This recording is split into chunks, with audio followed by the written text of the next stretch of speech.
So my brothers and sisters, today inshallah I've chosen for you the topic of the Conquest of Jerusalem. I wanted to call it when the Muslims entered Jerusalem.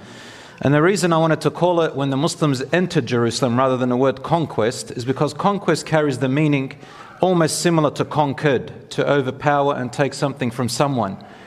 But actually the conquest of Jerusalem is famously the most peaceful conquest and entrance of anybody into any place in the history of mankind as far as we know.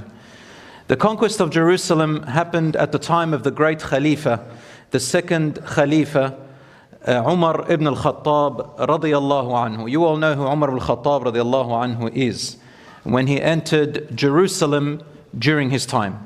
And the second time the Muslims entered Jerusalem, the Muslim historians called it Tahrir Palestine, which means to liberate Jerusalem or liberating Palestine, was the time of the famous commander and Sultan Salah ad-Din al-Ayyubi rahmatullahi alayh.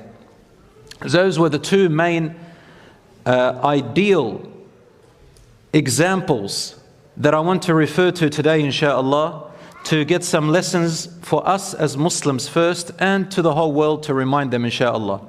I'm not going to talk too much detail, but just references inshallah to what I think we need to learn about in the current climate. Before I say that, brothers and sisters, we have to remember and make dua for our dear brothers and sisters who have been slain, the people of Gaza, as we're speaking. At the moment, I received news there are about 5,700 already killed and 16,000 injured as of today. Hospitals and emergency services are nearly out of service. May Allah subhanahu wa ta'ala grant them ease, patience, victory, and may Allah subhanahu wa ta'ala admit their killed ones as martyrs and with the highest and the righteous, and may Allah subhanahu wa ta'ala make their children waiting for them at the fountain of Rasulullah sallallahu alaihi wasallam and at the doors of Jannah. As the Prophet sallallahu alaihi wasallam, he said that whoever has one or two children who have died, then they will be intercessors for them on the Day of Judgment. And he also said whoever dies or is killed defending themselves or their property or their family or their land or their religion, then it is a form of martyrdom. So shahada, there are many ways that a person can die a shaheed. And he said to his companions once, what is a shaheed? And they said, Ya Rasulullah, a shaheed is the one who dies on the battlefield fighting the enemy.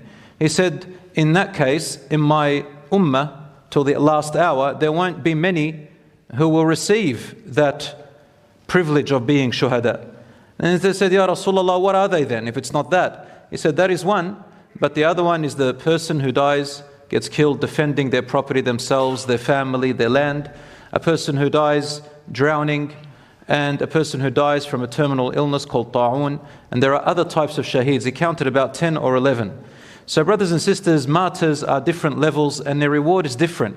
But it is something that Allah subhanahu wa ta'ala compensates the people. And you know what, brothers and sisters, we Muslims, we know this is only a temporary life. And after this is the hereafter. This is only a little chapter. And Allah tells us in the Quran that when people are resurrected on the Day of Judgment, they will say, how long do you think we were under the ground for? They say it in surprise. And they say, wallahi, to each other, people will say, 10 days, something like that. And Allah replies to them and says, how many days do you think you were on earth or in the ground? And then they can't reply. And Allah subhanahu wa ta'ala, He tells them a very short time. This life is short and temporary, brothers and sisters. And our death is written for us, how we're going to die. We get to choose the process of how we live our life until the time comes.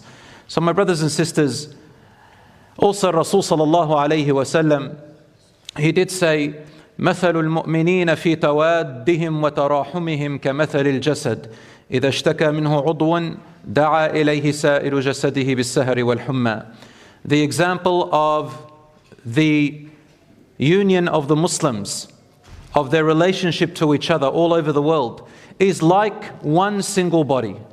If one part of this body is in pain, the rest of the body is in pain, stays up in the night as if the way a person stays up when they have a fever.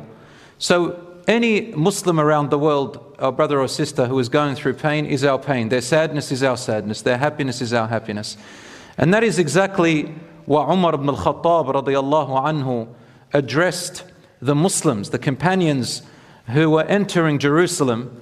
He said to them, stick together as one community, for Allah assists the community and the shaitan goes after the individual who is isolated. We'll get to that insha'Allah ta'ala. As for our brothers and sisters in Gaza, we can only at the moment make dua for them and give charity as much as we can. But one beautiful thing is that there's great awareness that is happening now that didn't happen before. And I consider it, the scholars have said, this is another step to something else. As for people asking me when, my brothers and sisters, victory and back to the way that you are anticipating doesn't happen fast, my brothers and sisters. That's a reaction, an emotional reaction, which is full of pain, and rightly so. But the path is long. The path is long, brothers and sisters. And Allah subhanahu wa ta'ala, He makes the nation, the ummah, out of communities. The communities are made out of families. The families are made out of individuals. Each individual has a role to play. And Allah subhanahu wa ta'ala assists us when we are collective. When we are collective in our hearts and in our interactions and our practices. Not every single one, but the majority. Allah subhanahu wa ta'ala will not give a people something, entrust them with something collectively if He knows that they are not ready for it, because they will corrupt quickly. And that is exactly what Umar ibn al-Khattab radiyallahu anhu said to his companions when they entered Jerusalem. It's the same thing that Abu Darda said near Constantinople or near Cyprus. It's exactly the same thing any Muslim leader or prophet or companion said to their people. We'll go through that insha'Allah ta'ala. But my brothers and sisters, please let's pay attention, insha'Allah. It's a very important lesson today. As for those who we assume by the will of Allah that they are martyred, everybody depending on their intention. But what we have seen of the people of Gaza, it's very hard not to believe that they are, insha'Allah, among the believers and the martyrs. Allah subhanahu wa ta'ala says, A'udhu billahi minash shaitanir rajim. Bismillahir Rahmanir Rahim. This is to our brothers and sisters. وَلَا تَحْسَبَنَّ الَّذِينَ قُتِلُوا فِي سَبِيلِ اللَّهِ أَمْوَاتًا بَلْ أَحْيَاءٌ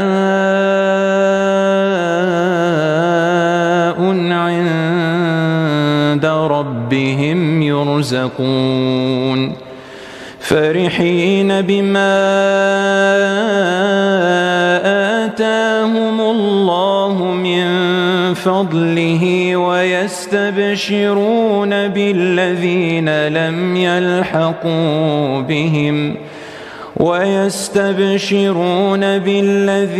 لم يلحقوا بهم من خلفهم ألا خوف عليهم ولا هم يحزنون يستبشرون بنعمة من الله وفضل وأن الله لا يضيع أجر المؤمنين. Allah says in Surah Ali Imran verse 169, think not of those slain in the way of Allah as dead. Indeed they are living, and with their Lord they have their sustenance, rejoicing in what Allah has bestowed upon them out of His bounty, jubilant, meaning they're rejoicing, that neither fear nor grief shall come upon the believers left behind in the world who have not yet joined them, meaning the people who have passed away. In this way, when they see what Allah subhanahu wa ta'ala has in store for them and how He's looking after them, they call out, don't be afraid, it's really good down here, it's really good on the other side. They rejoice at the favors and bounties of Allah and at the awareness that Allah will not cause the reward of the believers to be lost. And Allah subhanahu wa ta'ala also says about the people at the time of the Prophet ﷺ, when they heard about the enemies in Quraysh, they were making up a plot. It was a fake threat that they were going to kill the Muslims in Medina, only to make them scared. And Allah subhanahu wa ta'ala sent down the verse, الذين قال لهم الناس إن الناس قد جمعوا لكم فاخشوهم فزادهم إيمانا وقالوا حسبنا الله ونعم الوكيل. Allah says, when people said to them, behold, a host has gathered around you and you should fear them, it only increased them in faith, and they answered, Allah is sufficient for us, and what an excellent guardian He is. Brothers and sisters, in life or death, the Muslim and the mu'min rejoices. And I have seen many social media non-Muslim people that I haven't seen before saying how they are so astonished at the way the Palestinians in Gaza are receiving this calamity. One thing they said, have you noticed that not one of them has said a single bad word against the Israelis? Not one of them is using that language. Yet they're the ones who are being killed. But all they're saying is, to Allah belong and to Him we will return. Allah is sufficient for us. They're all saying, saying the Shahada. These people are flabbergasted by what they're doing. And perhaps Allah subhanahu wa ta'ala is opening another door, which we haven't seen yet, in a plan for something else in the future. The road is long, brothers and sisters. This is only a small pathway, a small step. For a lot of us, this new generation, you haven't seen stuff like this before. And I understand. In my age, in my father's age, my age, people who are my age, we've heard this and seen this a lot. But of course, now because of social media, we're seeing it really close as if it's at home. But there are doors opening. And remember, no injustice stays the way it is for very long. 100 years, even 200 years is not very long when you look at history. And in the time of the Prophet ﷺ, within 50 years, Umar ibn al-Khattab radiallahu anhu is entering Jerusalem. And by the time Ali radiallahu anhu came along, the Muslims had reached China. So let's look at why they did that and how Allah gave them that victory. Brothers and sisters, in my last lecture I spoke about Bani Israel, the children of Israel, and I focused on one message. And when I give a talk, really it's a message that I'm focusing on, not the little things. Some people like to argue by splitting hairs. It's not 100, it's 50. It's not this long, it's that long. No, the message is the important thing. And the message that we were giving is the message of oppression, injustice, and corruption. And that the fight for the state of Israel among today's Jews, not all Jews, there are some good Jews, brothers and sisters, some good Christians, and there are even some bad Muslims. So the people who do good, Allah subhanahu wa ta'ala knows them.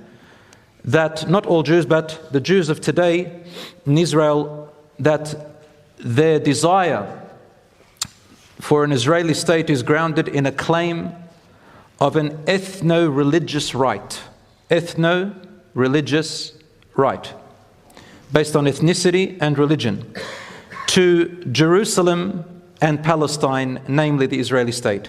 Through a movement called Zionism, which originally simply meant, before 1948, which is the Balfour Declaration, when there was an Israeli state, it was the word Zionism, there was a philosophy to it, and it just simply meant a homeland for the Jews by returning to the Holy Land, Jerusalem, which was then always known to everybody as Palestine. They also called it Zion.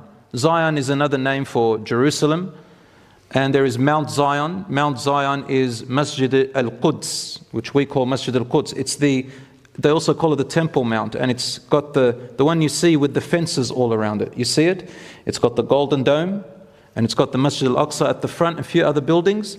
All of that whole thing, a little bit outside of it, that's called Masjid al-Aqsa, or al-Quds, the holy masjid, the sacred masjid. It's not just one building. It's not a building.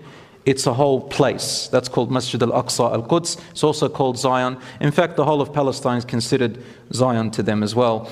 Anyway, Zion basically means the land of peace, or Jerusalem means the land of peace in Hebrew. But it turned into an oppressive and violent form of occupation, which is forbidden in the spiritual meaning of the teachings in their own Bible and in their religion. Their religion doesn't teach this, the oppression and corruption, such as in the books of, and I didn't mention them last time, they're called the books of Psalms, the Psalms, Isaiah, Jeremiah, Ezekiel. These are all in what the Christians call the Old Testament, the Hebrew Bible, and they were called not to corrupt and not to oppress. The Bible of the Christians also says, don't corrupt, don't oppress. The Quran says the same thing, do not corrupt, do not oppress. Allah says in the Quran, إِنَّ اللَّهَ يَأْمُرُ بِالْعَدْلِ وَالْإِحْسَانِ وَإِيتَاءِ ذِي الْقُرْبَى. Allah subhanahu wa ta'ala talks about 3 positive actions that we must do. That is the foundation of our entire belief. After the salat, after the zakat, after the hajj, all these were very strong in them. But these 3, Allah mentioned them for us always to remember. Allah commands you. And the Khatib on Friday always says these words at the end of the khutbah. Allah commands you. Allah commands, not you, He commands everybody. Inna Allah yamru, Allah commands. Justice. Justice and equality. Wal-ihsan. And He commands goodness unto others. وَإِيتَاءِ ذِي الْقُرْبَى. And to be dutiful and good, especially to the relatives and family. The family union, the family circle is extremely important. Allah made it a foundation for victory. وَيَنْهَى عَنِ الْفَحْشَاءِ وَالْمُنْكَرِ وَالْبَغِي. Negatively, He tells us to stay away from. So this is the positive, go forward, and 3 things to stay away from. In the exact opposite. Meaning one gives you victory and success, the other one corrupts it and destroys you. What is it? And He forbids you from doing things that are shameful and disgusting, immoral things. Wal munkar, anything meaning injustice, and things that people universally reject, any person, such as taking the life of a person, their property, all that stuff. Wal baghi means to transgress your rights for the purpose of gaining. I transgress, I cheat, I betray, I falsify, I lie, I forge in order to gain something that's not mine. Do you see? This is the foundation of success and victory, brothers and sisters. And any nation in the history of mankind who did not do these 3 positive actions and stay away from these 3 negative actions were destroyed eventually. Naturally, they get destroyed. Even the Muslim communities. And that's possibly why many scholars say this is why the Khilafah, the final Khilafah, which was with the Ottoman Empire, not to speak about the Ottomans, but they say that's why eventually the Muslims kept going backwards in their corruption until finally they fell. It took a very long time. But insha'Allah, it will come again. Because Allah says, وَإِنْ عُدْتُمْ عُدْنَا, if you return, we will return to your victory. Brothers and sisters, you know, we mentioned the Jews a little bit in Zion, because we're talking about Jerusalem. And I found something interesting.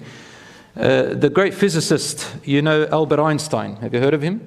Albert Einstein was a Jew. He was a very practicing Jew, very believing Jew. And he supported the new movement of Zionism. Now, before you judge it, let's have a look. So he was a Jew who initially was a strong supporter of Zionism before the Israeli independence in 1948, but then changed his stance after 1948. Why?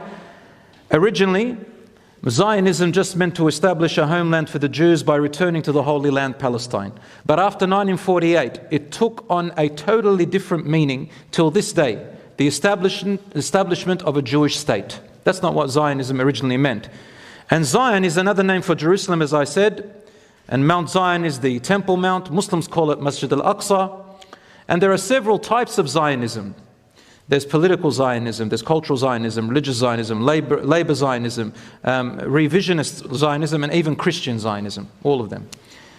And Einstein had interpreted pre-1948 of Zionism in the spirit of the Hebrew prophets, who advocated for love between people and piety towards God, a Hebrew word called chesed.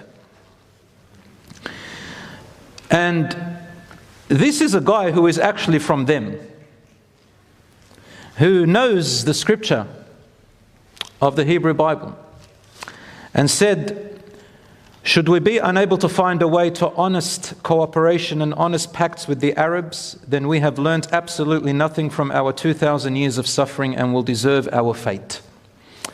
To the Zionist leader, Weizmann, in 1929. And by 1948, that same year, in a speech given to the National Labour Committee for Palestine in New York City, he explained his fear of what a Zionist state would mean for the Jewish soul, after seeing what it had become, as if feeling betrayed of what he believed. He said, apart from the practical consideration, my awareness of the essential nature of Judaism resists the idea of a Jewish state with borders, an army, and a measure of temporal power, no matter how modest.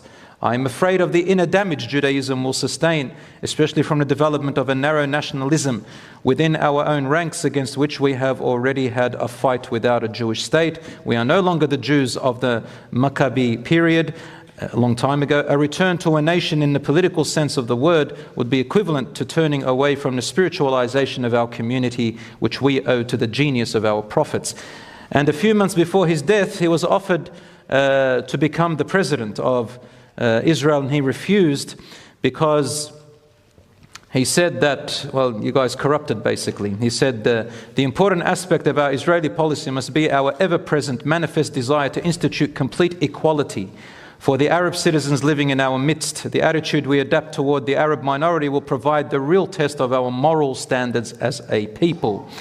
My brothers and sisters, this is a man I wanted to quote because I know this will go on YouTube. People will listen to it from all around the world, Muslims and non-Muslims. And I want to remind about the origin of even the Jewish faith, to go to what Allah actually told them and not to go to made up things.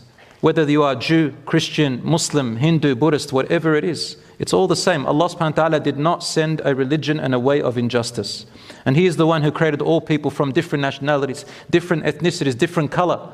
Allah subhanahu wa ta'ala, He told us this. And the Prophet ﷺ's last sermon was, he says, there is no privilege or superiority of an Arab above a non-Arab, except in piety and righteousness. Islam is not about ethnicity, nor was any religion Allah subhanahu wa ta'ala brought. Yes, He brought different messengers to different people, because just to concentrate on different people and give them the message. But Muhammad sallallahu alaihi wasallam came to the entire world, as we know. Rahmatan lil alameen, a mercy to all of mankind, regardless of what people say about lies about him, sallallahu alaihi wasallam. In Islam, there's no ethnicity. Well, there is ethnicity, but Islam is not based on ethnic color, ethnicity or color or race or your gender, male or female, or where you're from, at all. Inna akramakum indallahi atqakum. The most honored among you in Allah, to Allah, is the one who is most righteous and God-fearing. And even then, Allah says, فَلَا تُزَكُّوا أَنفُسَكُمْ. Never praise yourselves in piety. Don't say, I'm most religious, I'm most pious. هُوَ أَعْلَمُ بِمَنِ اتَّقَى. Allah is the one who knows who truly is more pious and righteous. That's called riya and pride, which destroys a person and destroys the community. Brothers and sisters, so Zionism turned into an ultra extremist type of thing, and the first ever murder and attack on the Palestinians happened in what they called the Deir Yassin massacre of April 1948, just after they got the Israeli state was established. And the Deir Yassin massacre was the first of a number of incidents in which Jewish fighters were involved in killing civilians in the War of Independence, and after it was over. You should read about it. It was horrific. Horrific. Even Jewish articles are about it. Because as I told you, not all Jews accept this. And Einstein said about the Deir Yassin massacre, he said, it is inconceivable that those who oppose fascism, meaning the people who were behind it, they said, oh, fascism is wrong. He said, those who oppose fascism throughout the world, if correctly informed as to, his name was Mr. Begin, who led an extremist Zionist movement, Begin's political record and perspectives could add their names and support to the movement he presents. He does not want to present them. Einstein doesn't want to stand with them. Till today, brothers and sisters, the massacres, the illegal settlements and occupations, what many analysts have called ethnic cleansing, apartheid, and now in Gaza for 16 years straight, an illegal blockade, and something they are doing to Gaza and the West Bank and other places in which there's something called international law has called illegal, and nearly every country member to the UN has said this is illegal, what they're doing. Something called collective punishment to the people of Gaza. And we have heard of incidents and people from inside of Israel, and some writings from even their politicians, numerous ones of them before they got deleted, saying that we should kill their children because their children are going to grow up to become a threat to us. I don't know. This is, may Allah subhanahu wa ta'ala stop the plans and the plots of the makirin, of the evil ones. Let's now move on to Umar ibn al-Khattab radiyallahu anhu and compare how he entered Jerusalem and how the Muslims treated its inhabitants. Taking you back a little bit. Jerusalem, brothers and sisters, is holy to Muslims, Christians and Jews. In Hebrew, I told you before, it means the city of peace. And the Muslims also believe it's a city of peace. So do the Christians, or the foundation of peace. In the Quran, Masjid al-Aqsa, the holy place, before Muhammad ﷺ was called Baytul Maqdis, holy place. It is the second house of Allah on earth. And the Prophet ﷺ said in Bukhari and Muslim, when companions asked him, Ya Rasulullah, which is the first place of worship, masjid, that was built on earth? And he replied, the sacred masjid, meaning the Kaaba in Mecca. That was the first house of Allah built on earth. They asked him, Thumma ay, then which one? And he said, Masjid al-Aqsa, the farthest mosque, farthest meaning further away from Mecca. They said, by how long, Ya Rasulullah, between the Kaaba and Masjid al-Aqsa? He said, 40 years later, 40 years between them. That's how sacred, subhanAllah, they are. And the Prophet ﷺ said, but wherever you reach, pray, for the entire earth is a place of worship. This is what Allah has made for the believers. Brothers and sisters, having said this, I'll take you back a step.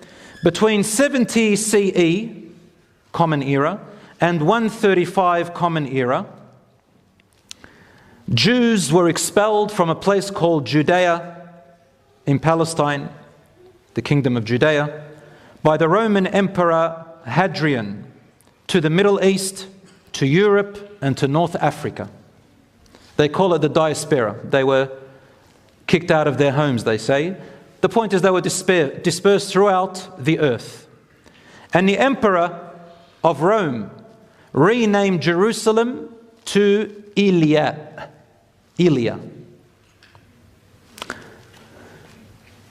And for the next 500 years,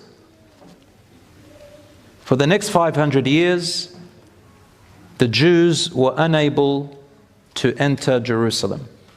Maybe there were fragments or one or two or some of them around, but in general, the Jews were out of Jerusalem for the next 500 years. Around 637 or 638 CE, the Muslims took over Jerusalem. How did they do that? The Prophet ﷺ had told the Muslims and the companions that if you are able to reach Ash-Sham one day, and you can pray even 2 rak'ahs in Masjid al-Aqsa, then pray in it. For it is equal to such many prayers, maybe 500 or so, Allahu A'lam. And he said, the prayer in my Masjid al-Nabawi is 4 times more than Masjid al-Aqsa. And the one in Mecca is 100,000 prayers. In Masjid al-Nabawi, it's 1,000. So in the Masjid al-Aqsa, it's either equal to 250 prayers, and some scholars have said 500 salawat. Allahu a'lam the truth, but it is the third holiest mosque. You all know it is the place where Muslims believe that in the Quran, Allah subhanahu wa ta'ala states that the Prophet ﷺ was taken there on al-Buraq in the night journey and descended into the heavens. It is the place where the Prophet ﷺ prayed Imam with all the Prophets' souls behind him. They prayed behind him, sallallahu alayhi wa sallam. You all know the story of Isra wal Mi'raj. In Jerusalem, in the Temple Mount, which the Jews call the Temple Mount, the Qubbat al-Sakhra, the Dome of the Rock, that is not the actual mosque that the Muslims pray in. Inside of it, you can Google it, it's got a rock that's not covered. And I want to tell you something about it. That is not a holy building, and it's not a mosque for the Muslims. Some narrations Muslims believe, it became famous, some believe that the Prophet ﷺ stood on the rock, under the dome of the rock, and from there, Jibreel ﷺ took him up into the heavens. But that, my dear brothers and sisters, is not an authentic narration. In fact, some scholars of hadith said it's fabricated. We don't know where the Prophet ﷺ actually ascended. It could be on the side, but somewhere in the Aqsa. So the rock itself doesn't have any significance in Islam, and no companion ever made a significance to it. In fact, when Umar ibn al-Khattab radiallahu anhu entered, he wanted to build a masjid on the Aqsa, what the Jews call the Temple Mount, up on top. Al-Haram al-Sharif, we call it.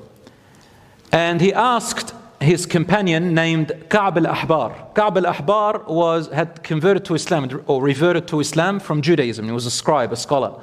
And he asked him, where should we build this masjid? He said, Ya Rasul, in front of the rock or behind it? And Ka'b al-Ahbar said to him, build behind it. And he said, oh, Ya Ka'b, you still have a little bit of the remnants of the testament of the Jews. And you have something about the rock still, because the rock is actually sacred to the Jews.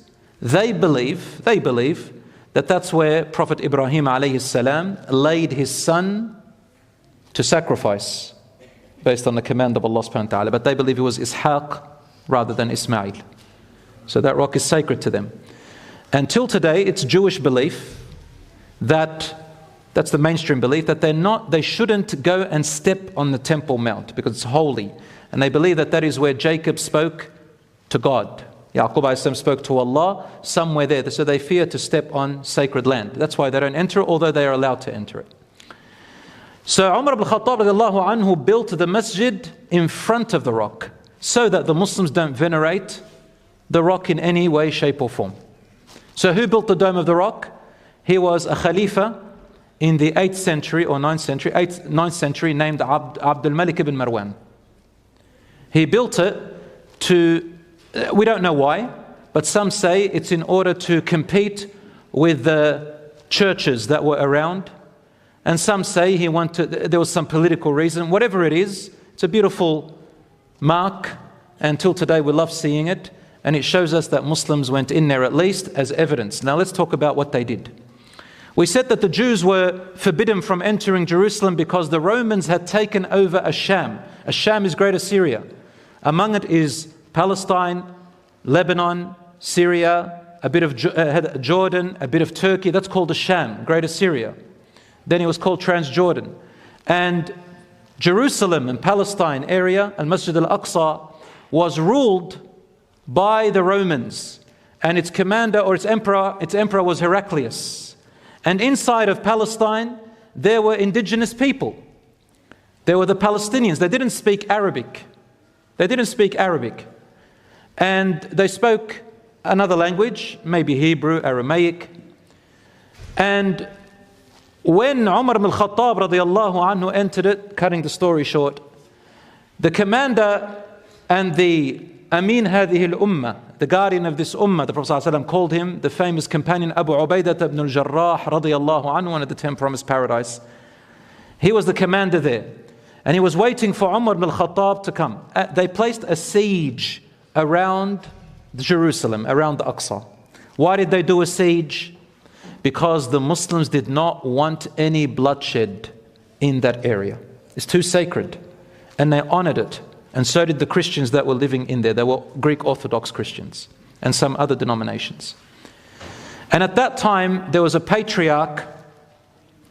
The patriarch's name was Patriarch Sophronius. The Muslims lay siege around it, even though the Roman army was 4 times the size of the Muslim army. But you see, the Muslims, their heart, their iman, their unity together and their love for one another was unmatched throughout the world. The Romans used to want any companion of the Prophet ﷺ to marry. So if there was an emperor, to marry their daughter, or someone important to marry their daughter, because they believed that these companions made a huge deal, man. They were so famous that when Romans ever captured captives from an army, a war, they would ask, is there a companion among you?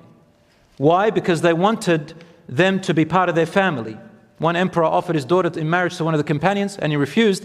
Why? Because they want to take their genes, their genetics, because they thought they will pass it on to their generation. The companions was something else. So these people, they waited and they made a siege for about 6 months. Not one single fire happened, not one single fight, not a single blood was spilt. And Heraclius was too busy with other things and he had been defeated in many places by the Muslims. So now the inhabitants were there.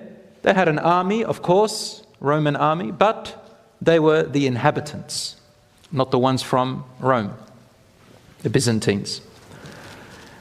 And what happened, there's this story, I don't know if it's true, that the patriarch said, we will give you this land and the key to Jerusalem on condition that your leader comes and takes the key off us.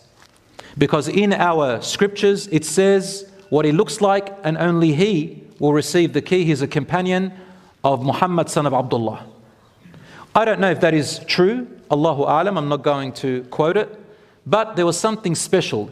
He did say in all the history books, even the non-Muslim history books, they do say that the patriarch refused to give the key to the Muslims who laid siege until their leader, who was the companion of Muhammad son of Abdullah, would come and he would only give the key to him. Now these people who laid inside of Jerusalem, they didn't say a word for 6 months and they were ready to die for Jerusalem. They were truly devout people of Christianity.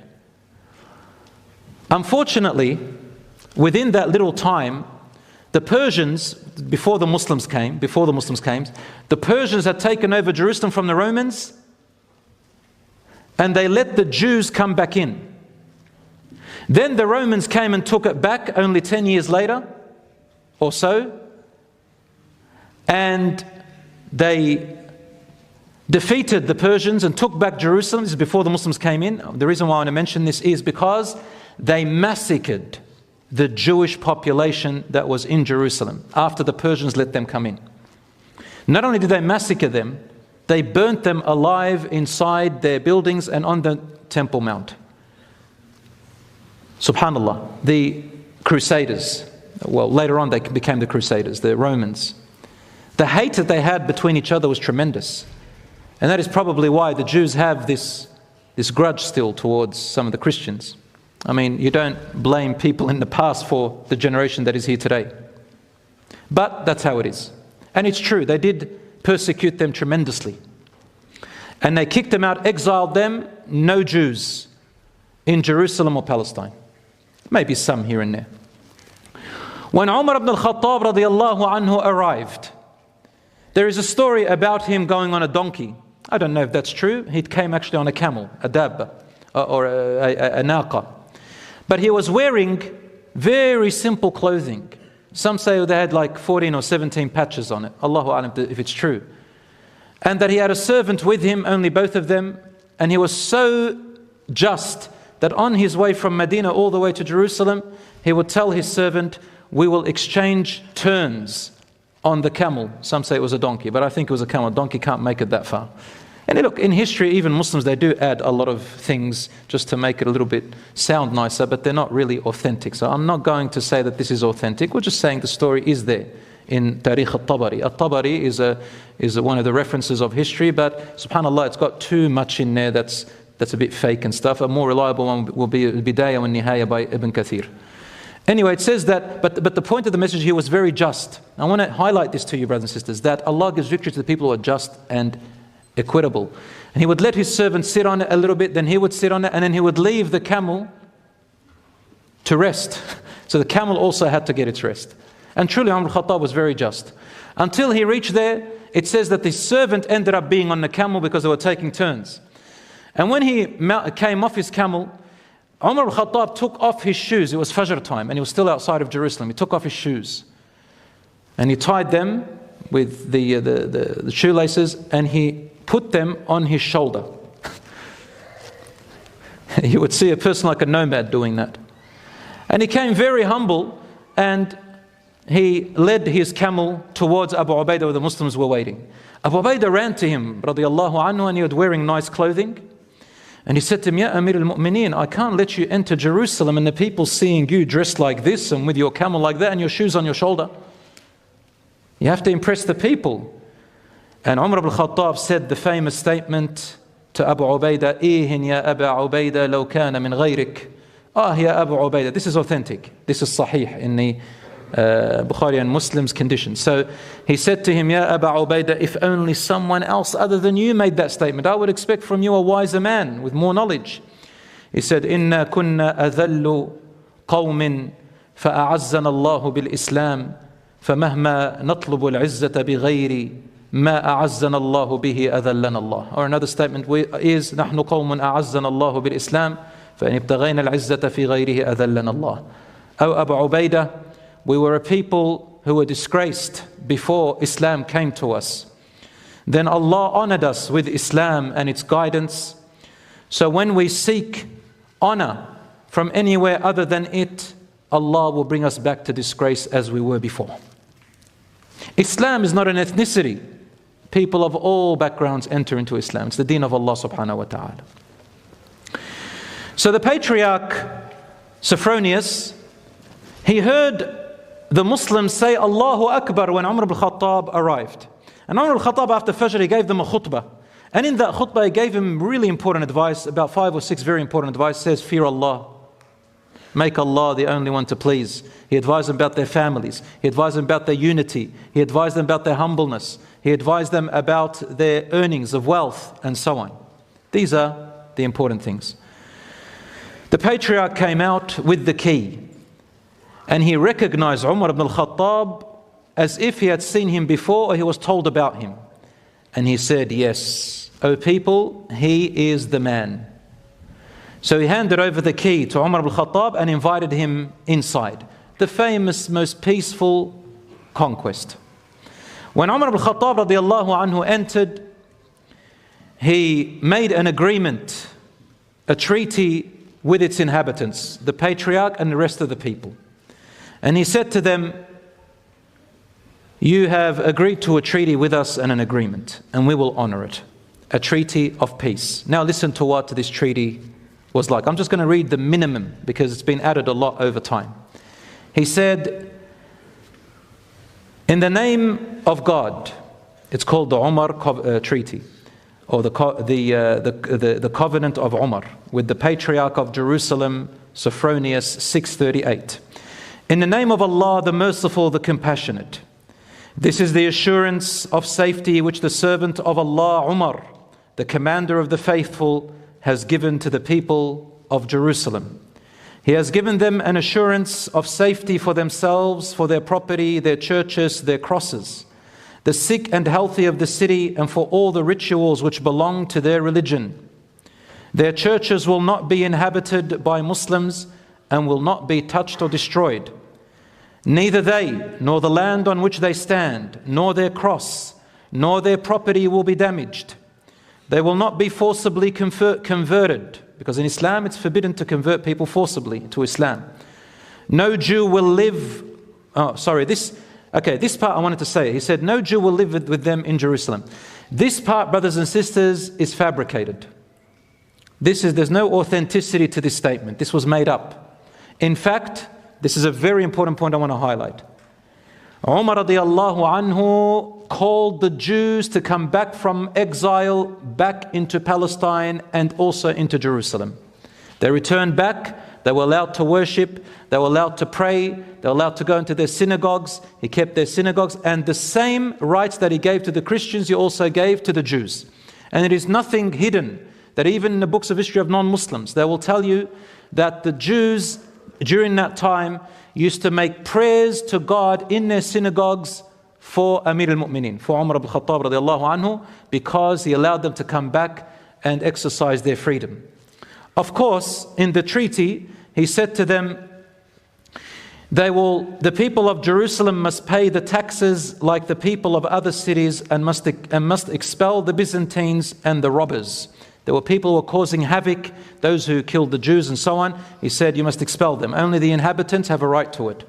Those are the people of Jerusalem who want to leave with the Byzantines, take their property and abandon their churches and crosses will be safe until they reach their place of refuge. The villagers may remain in the city if they wish, but must pay taxes like the citizens. Those who wish may go with the Byzantines, and those who wish may return to their families. Nothing is to be taken from them before their harvest is reaped. If they pay their jizya, the taxes, according to their obligations, then the conditions laid out in this letter are under the covenant of God, are the responsibility of His Prophet, of the caliphs, and of the faithful. Now you might be asking, what is this jizya? The jizya is a tax in exchange for all the services the Muslims gave them, also to protect them. And they were not forced or obliged or asked to join the army in any of their fights. The jizya was a very small tax that they paid that is only for those who could afford it. And even in the Ottoman Empire, when it came, for the Ottoman Empire for more than 800 years, they loosened this tax. And many of the Jews and Christians didn't even pay it. And only those who could afford it. So it's a very loose thing just to ensure that something in exchange for your protection and for our services that we give. The Muslims, they didn't pay a jizya, they paid zakah, which is a more honorable form that we believe in. You can't impose it on non-Muslims. The key, there was a special key to a church of theirs, which was called the Church of the Holy Sepulchre. Since the arrival of Islam in Jerusalem in the 7th century, brothers and sisters, the Muslim family of the ancestor, the great Sahabiya, the companion Nusayba, who fought with the Prophet ﷺ in the Battle of Uhud radiallahu anha, her family has held the keys of the Church of the Holy Sepulchre since that day till today. Till today. And Christianity's holy site, alongside another family called the Judah family, who were added to the original arrangements in the time of Salah ad-Din, the Muslim conqueror who seized the holy city from the Crusades in 1187. It's another story. And this key is still with them till today, brothers and sisters, guarding the Church of the Holy Sepulchre. The story of this church goes like this. After the treaty was made and Umar al-Khattab announced it, it was Dhuhr time. And he said, my time of prayer came. And then the patriarch said to him, we offer you the Holy Church of Sepulchre the Church of Holy Sepulchre to pray in there. And Umar al-Khattab refused. Why did he refuse? It is not haram to pray in a church or even in a synagogue, brothers and sisters. Just don't face the statues. But the reason why he refused is because this is what he said to him. He said to him, O patriarch, the reason I refuse to pray in your church is because I don't want the Muslims after me to convert your church into a mosque, and they will call it the Mosque of Umar after this treaty that we have made. So show me another place to pray. And he took him to the Quds, which the Jews call the Temple Mount, that area on top. And there he prayed in front of the rock, somewhere there, or maybe it was near it, I'm not sure. And truly, where he prayed today, the Muslims built a mosque which lasted till today, exactly where he prayed, and they called it the Mosque of Umar ibn al-Khattab. Imagine he had prayed in the church. He was right, because Umar al-Khattab knows the mindset of people that will come later. As they ease up on their deen and everything like that, he feared that some of them may break the treaty. So subhanallah, this is what he did. Radiyallahu anhu. Then he asked the patriarch to take him up to the holy place on the hill, and he asked him where the holy state was. It was full of garbage because the Christians don't have any significance to that place, only the Jews and Muslims. And they cleaned it up and they cleaned the everything. And then he went forward and built a small masjid out of wood. A very small masjid out of wood. You might think, how small is it? It fit about 3,000 people, but it's pretty small, but out of wood. And later on, it became masjid, or it has a special name. It's not called Masjid al-Aqsa. It's called Qibla of something. I forgot its name. It has a different name, because Masjid al-Aqsa, what did I say it is? The entire complex, that wall. And the Muslims actually built that wall around it. There is still one wall on the west side, right at the bottom, which the Jews believe, and probably it's true, that it is still the last piece of wall from the second Temple of Solomon, which the Romans destroyed, and it's the only one left. And that's where they go to worship and pray. You see them nodding backwards and forwards, and they put little letters inside of it with prayers and stuff like that.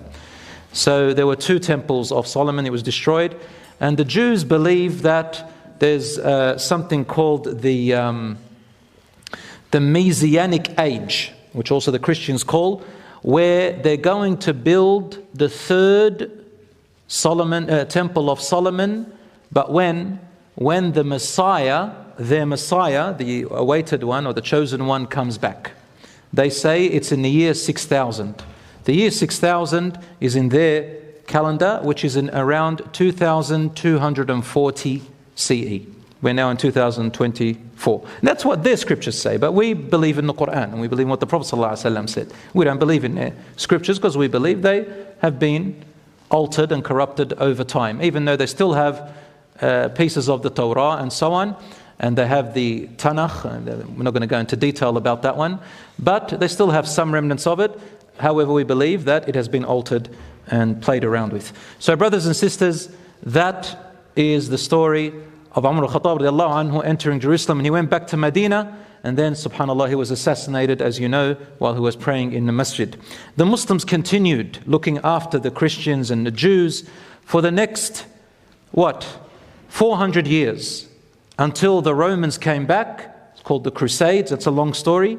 In the 12th century, and they took it again and again. They massacred and burnt and tortured the Jews that were there and tried to exile them again. But then Allah sent another warrior, Salah ad-Din al-Ayyubi, because the Muslims got weak, you see, and they left fighting, and then they got stuck to the worldly materials, and they started to divide, and they started to fight over power and money.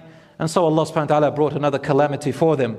And so Salah ad-Din al-Ayyubi rose and led the army back into what you call jihad, means to strive and struggle for good and protection and so on, in the name of Allah subhanahu wa ta'ala, and regain Jerusalem. And again Salah ad-Din al-Ayyubi, without going into too much detail, even the Christians, they write about him heroically and amazingly, because his story is very hard to deny. And he was extremely just and kind to the Christians after what they did to the Muslims. It's a long story. And he called the Jews to come back and live in Al-Aqsa and Jerusalem, Palestine once again. I want you to imagine, brothers and sisters, this. You're at Jerusalem. You see, you're a Muslim. You've prayed in Masjid al-Aqsa. You're coming out on a Friday, for example, on a Jumu'ah. And as you're coming, you see some Jews in their traditional clothing going towards the western wall, and they're praying. And you see some Christians coming to pray in their churches. Each one is nodding to the other in respect and replying the greeting with absolute respect. Everybody having freedom of religion, in peace and tranquility, living in harmony together. That was the state that the Muslims, Jews and Christians lived in Jerusalem and Palestine after Umar al-Khattab entered it for the next 400 years. Then it was broken apart by the Crusaders. Then Salah ad-Din al-Ayyubi, by the will of Allah subhanahu wa ta'ala, and the Muslims regained it. And then for the next, how long? Until the fall of the Ottoman Empire. 600, 700, 800 years. The Ottoman Empire fell in the year 19... what was it, 1917, 1920, 1924. And even at the time of the Ottoman Empire, how they treated the Jews and the Christians, the rights they gave them. There are reports that some of them even reached into political power. They gave them positions with the government, and they were allowed to acquire their land. And the beautiful thing is that Islam, the Muslims, never took any of the land off them. They never occupied their homes. They never settled in their homes. They never took over any of their property that was theirs. But they lived in other places. All they did was manage it. All they did was manage it and make sure they were protected for that long. No other people in the history of Palestine and Jerusalem, foreign people that came in, ever did that. Except maybe the Persians at one stage, 2,000 years ago or so, and again in the 7th century, a little bit kindness to the Jews, but only lasted a little bit. But the Muslims did much more for them, and they know it. I've heard many of their rabbis, sensible, peaceful rabbis. You can watch them on YouTube, subhanallah. You can see goodness in them and faith. And they say, we used to live with the Muslims and Christians with peace, tranquility. We were almost like brothers and sisters. And that is what Allah subhanahu wa ta'ala wants, brothers and sisters. This is what we want. We want justice and peace. We want ceasefire. We want them to stop their atrocities. Okay, you're taking your revenge, oh Israel. How many do you still want to kill? Isn't it enough? You lost 1,000 something, you said? You've already killed 1,000 something. 5,000. How many? 5,000. Now, we said it before, 5,400 now. 16,000 injured. How much revenge do you want? How much transgression? And even after 16 years of blocking them, how long? لا يرقب فيكم إلا ولا ذمة, as Allah says, if they take hold of you, they will not have mercy nor honor any contract, Allah says. Except a few of them. Those who hold on to their Torah and the Hebrew Bible properly. It doesn't tell them to do this. But this is an extremist sect of Zionism that developed over time, which Einstein bared witness and said, I'm not part of this. And many, many other Jews. So brothers and sisters, I want to emphasize, Muslims are not taught to hate Jews. Muslims are not taught to hate Christians. Muslims are not taught to hate Hindus and Buddhists and Sikhs or atheists. What we are taught in the Quran is to hate the belief that is against Allah, the faith, not the person. A person can revert to Islam and within 1 second he's our brother and sister. We don't like that Allah is called, the father of a son. We don't accept the idea that that the Prophet of Allah, Muhammad sallallahu alaihi wasallam, is not his last prophet, or that Jesus, Isa alayhi salam, the Messiah, son of Mary, is not Allah's messenger. We don't accept that you don't believe in Allah's words in the Quran. No, you have to believe in all the scriptures. Other than that, we can live in harmony. Absolute harmony. A Muslim can marry from among the Jews and Christians. Obviously, the men can marry among the women of Jews and Christians. That's another topic. But if you marry someone, you're going to love them. So you're going to love a Jew and a Christian. You're going to raise your children with them. But at the same time, a Muslim does not accept oppression and attacks and injustice. May Allah subhanahu wa ta'ala once again, may Allah subhanahu wa ta'ala admit the children, the women and the men who are being killed mercilessly in Gaza into his